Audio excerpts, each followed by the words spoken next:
कय गो गाना हिंदी हिट बराबर हिंदी गाना कय गो गइल बनी एल्बम में गाना गाई त अपन हिंदी के हिंदी गाना गाए हैं अभी रिलीज होगा 2-4 दिन में आप देखिए रिलीज होगा 500 गाना का दौर हिट हो गइल में कोई हिंदी नहीं के ना हिंदी नहीं गाए ना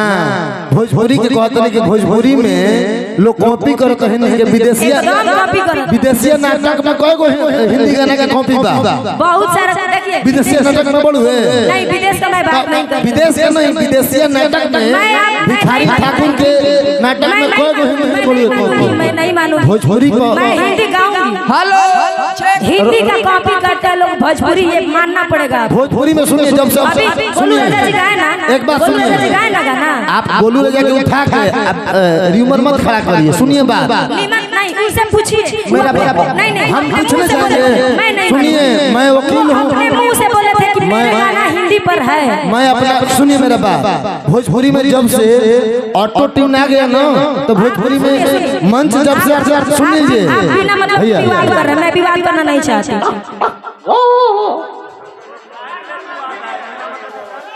हाँ हाँ बोलिए अब गोलू जी गाएंगे तो भोजपुरी ही गाएंगे हाँ हाँ भोजपुरी ही गाएंगे बिल्कुल मैं सही बात विकास जी रिलिक्स निकालिए मैं सहरा बांध के आऊंगा रिलिक्स निकालिए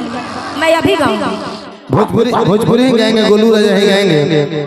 लीजिए गोलू जी आपके गीतों का फरमाइश है तो उस गीतों को पेश करेंगे ठीक है हेलो ऐसा है भाई साहब ज्यादा इस प्रोग्राम में सबसे डिस्टर्ब आप कर रहे हैं डिस्टर्ब अपना काम कीजिए बीच में टोका टोकी मत कीजिए हम टोका टोके नहीं करते हैं लेकिन भोजपुरी मंच को उद्घोषक हैं गलत होगा तो मैं बोलूंगा आप अपने मनोरंजन के लिए कुछ भी कहिएगा तो नहीं ना मैं सकता हूँ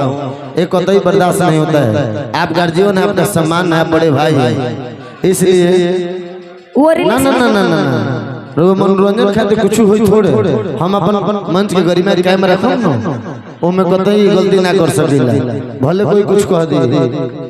आप उस रिलीज से निकालिए मैं एक धर्म चल लेकिन गलती हम बर्दाश्त ना करम उद्घोषक हैं उद्घोषणा करे बने हम बेड़ी बांधे तो नहीं की राइट मनरेगा के मजदूर तो हैं हम मैं रिलीज निकलवा रही हूं जब तक गोलू भैया गाना भोजपुरी में कोई गलती कह के निकल जी हम बर्दाश्त कर ले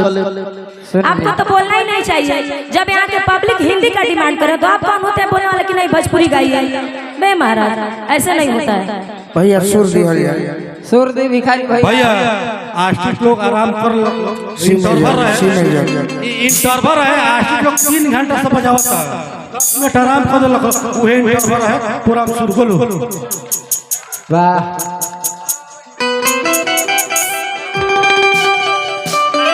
सिंकी हो सिंकी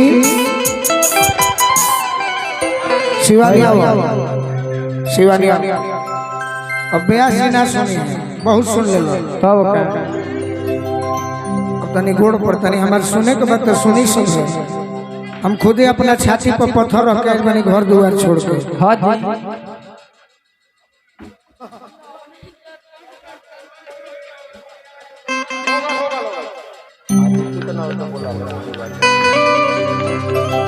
अब हमरा गीत में केहू ना आई ना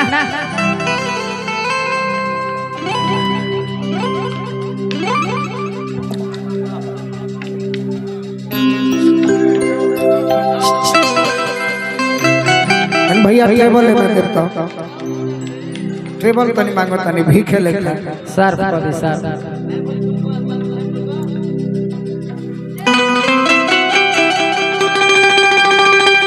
जय हो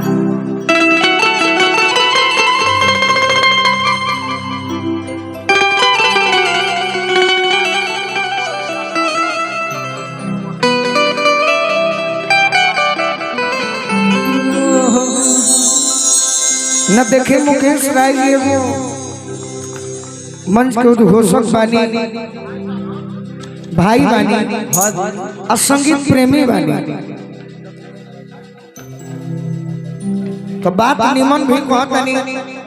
खराब भी कहतनी तो बात कान में कही दने मंच पर जतने कहब उतने बात बिगड़ी अब बात तो करे निमन लागेला मनावल करे के जाला जे रुसल होखे विशेष का कहे सही हम अपन गीत संगीत में चलो तनी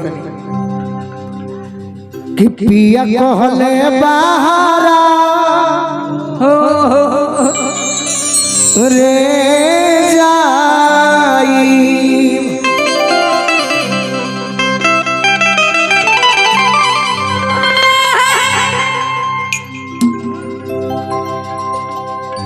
हो गए भैया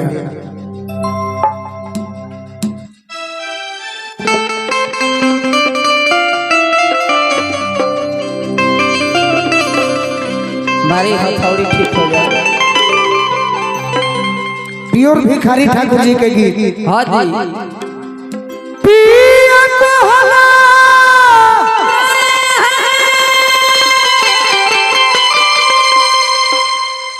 और बहरा जाई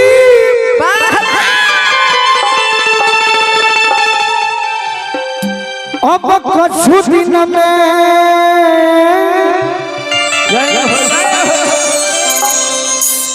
लवटी रे आई क्या बात है। किया हो मोरे रामा आहो मोरे रामा ए रामा सुखवा उगोते पियावा भागल ए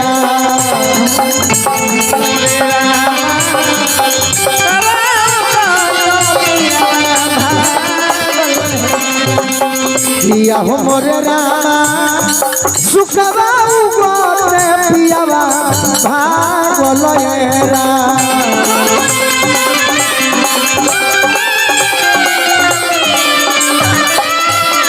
पिया कहले बहारा पिया कहले बहारा पिया कहले पिया कहले बहारा पिया कहले बहारा पिया कहले बहारा जाई कुछ दिन में लौटी रे आई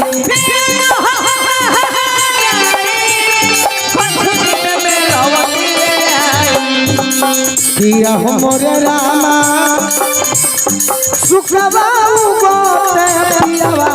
भागल ए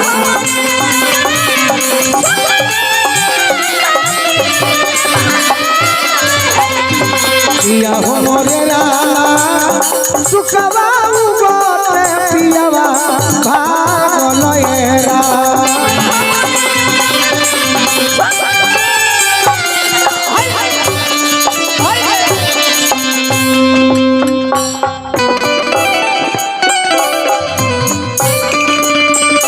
क्या बात है।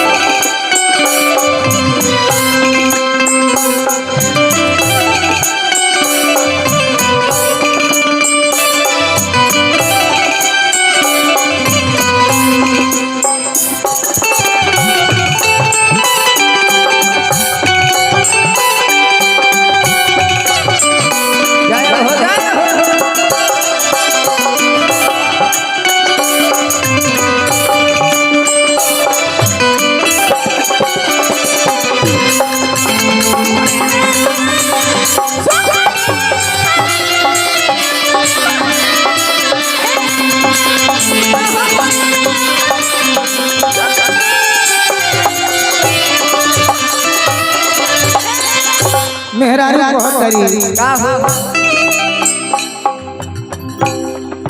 जाय नहीं देती को बहु लाखों बेरिया कोही तमरे तो बहु जाए